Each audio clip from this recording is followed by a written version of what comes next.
Bonsoir, bienvenue à Atelier Librairie, le livre voyageur animé par Fabienne Roch et moi-même Bruno Lalonde. Nous sommes à Montréal le 30 avril 2022. Elle va être très très très courte aujourd'hui parce qu'aujourd'hui j'ai eu une journée très occupée. Mais je vais évoquer ce soir Jack London. Car il y a quelques jours j'ai eu un lot assez impressionnant de livres de Jack London, publiés aux éditions 10-18. Et j'ai partagé des photos nombreuses de ce lot sur ma page Facebook.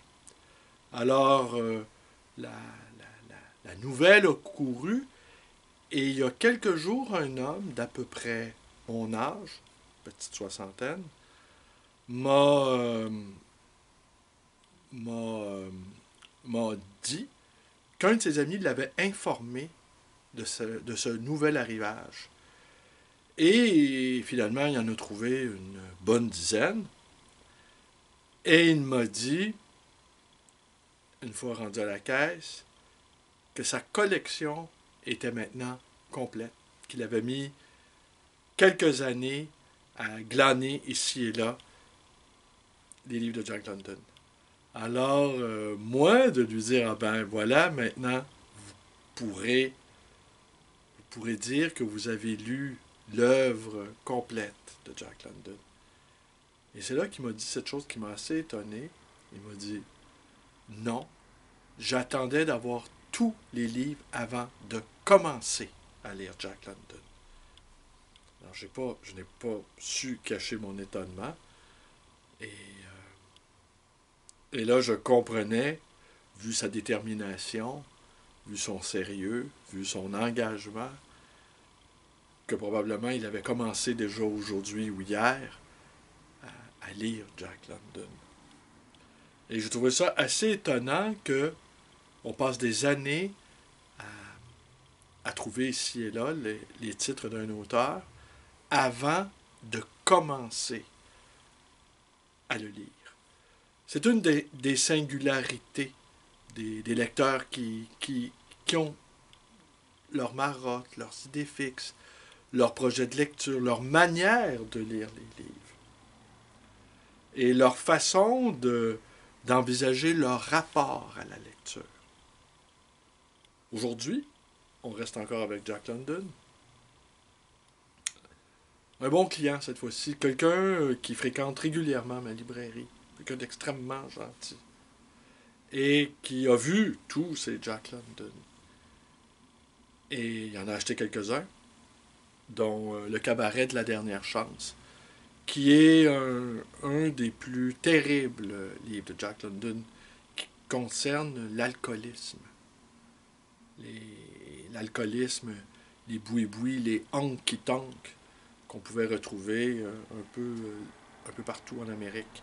Ces endroits mal famés où on buvait de l'alcool de très mauvaise qualité. Parfois, on pouvait même devenir aveugle après avoir incurgité ces liqueurs, oui. Et là, cet homme aussi, qui a la petite soixantaine, me dit, vous avez lu, vous aussi, Jack London? Eh ben oui, moi aussi. Et comme lui, je n'ai pas ouvert un livre de Jack London depuis 40 ans. Je dis souvent ça à mes très jeunes clients, que j'ai des vieilles lectures dans le corps, comme on peut avoir de vieilles blessures. Hein. Mais certaines lectures sont comme des blessures. Certaines lectures nous laissent un souvenir à la fois vif, à la fois douloureux.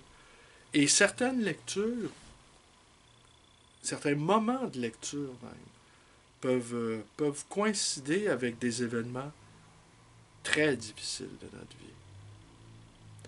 Et peut-être nous aide-t-il, comme un viatique, à passer à travers, à réussir à passer à travers l'épreuve. Parfois, l'épreuve est trop grande et le livre qui y est associé fait de telle sorte qu'on n'arrive pas à terminer le livre. Il y a peut-être 2 ou 3 livres comme ça qui sont apparus dans ma vie à des moments plutôt aigus. Et je ne les ai jamais terminés. Et quand je pense à ces moments-là extrêmement difficiles, eh ben, il y a deux ou trois titres qui me viennent en tête. Alors, on pourrait même, dans la vie de lecteur, on pourrait même affirmer que certaines périodes difficiles de l'existence pourraient porter un titre de livre. Peut-être, au lieu de dire oui, pardon, à telle époque, j'ai connu telle déception, ou j'ai subi tel accident, ou le sort m'a été défavorable. J'avais, je sais pas, j'avais 20 ans, j'avais 25 ans. On pourrait dire plutôt, c'est l'époque du choix de Sophie, par exemple, que je n'ai pas terminé. C'est l'époque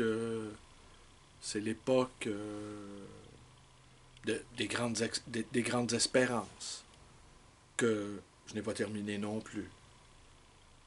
En fait, ces livres qu'on ne conclut pas, dont on ne conclut pas la lecture, pourraient être associés, vous disais-je, à des événements assez difficiles. Alors, cet amateur de Jack London me demande si je me rappelle. Ah oui, je lui disais combien mon préféré de Jack London, c'est Martin Eden. Et je lui disais combien j'avais aimé ce livre dans ma petite vingtaine. Et lui de me demander si je me souvenais de la dernière phrase de ce livre. Ah ben, évidemment, je ne m'en souvenais pas. Mais lui s'en souvenait, je vais vous la lire. Ça va être la seule lecture que je vais vous faire ce soir. Et au moment même où il le sut, il cessa de le savoir. Parce que bon, ça se termine par un suicide. Et le personnage principal se jette à l'eau. Et ses forces finissent par l'abandonner. Et tout au fond, il sombra dans la nuit. Ça, il le sut encore. Il avait sombré dans la nuit. Et au moment même où il le sut, il cessa de le savoir. Alors il me disait que cette phrase-là avait hanté avait hanté sa vie d'une certaine manière. Tant et si bien que 40 ans plus tard, il s'en souvenait encore.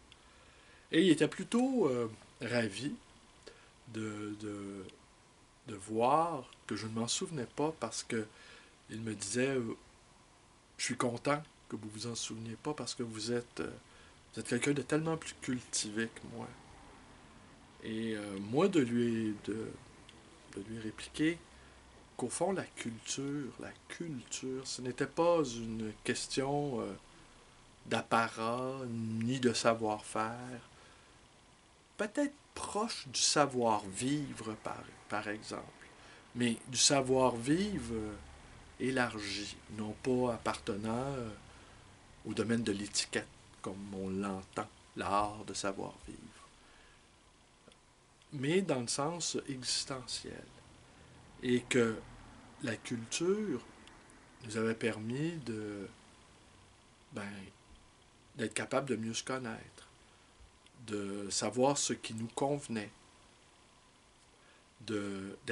d'avoir su avoir du temps pour réfléchir à trouver un métier qui convenait à notre tempérament, d'avoir que ça nous aura donné des outils, des lumières, des forces pour pouvoir prendre la vie à bras-le-corps, ne pas dédaigner les questions amoureuses, ne pas mésestimer l'importance des relations sociales, de communier avec la nature, d'être en relation avec le cosmos.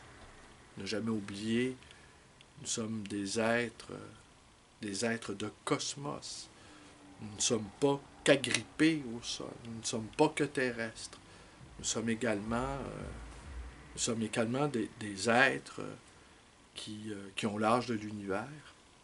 Nous sommes des êtres dont la conscience est également en expansion, si on y consent. Et que la lecture nous offre ces possibilités infinies de développement, de travail sur soi et de conscience. Et qu'au fond, le résidu de savoir, qui forme comme une sorte de déchet, je dirais, eh bien, ça n'a pas vraiment d'importance. Ce qui compte, c'est l'élan, c'est ce qui nous porte. Alors voilà, c'est tout pour ce soir. Elle est courte, hein? Je ne me suis pas trop épivardé. Mon énergie... J'ai failli vous parler de Le Loup des Mers avec le célèbre Lou Larson, Le Loup des Mers, qui est un de mes préférés aussi de Jack London. Lou Larson, qui est un capitaine irascible,